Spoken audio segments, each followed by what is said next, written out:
Hi, my name is Sia. I'm from Primary 6 and you are watching Kids Teach Kids! Recently, we read the book The Boy, the Boat, and the Beast by Samantha M. Plank in our school's book club. And here's my review.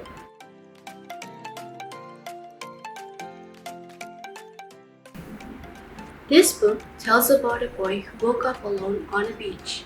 He woke up aching in pain and his memory was gone. He couldn't remember who he was, where he was, or how he got there. Everything was a complete mystery. To make matters worse, he was now trapped between a forest that was home to a beast and the sea with strong waves.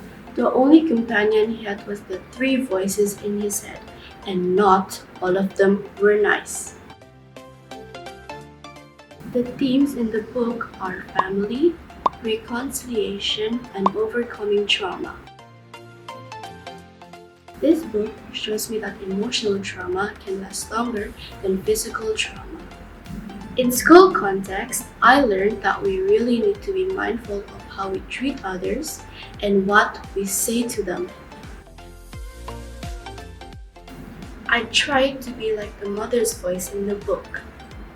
I'd say positive words, be there for my friends in their time of need, and listen to their problems even when I cannot offer solutions.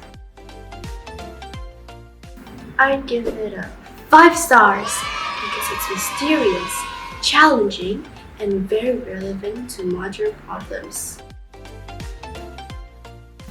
This book is not your typical feel-good kind of books, as most of it deals with the character's struggle to beat his negative emotions.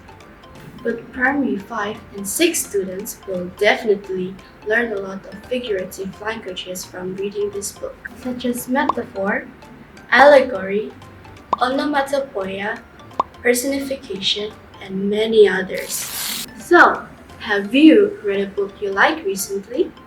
Or maybe you've read The Boy, The Boat, and The Beast and would like to share your thoughts? Share a review or leave a comment below. See ya!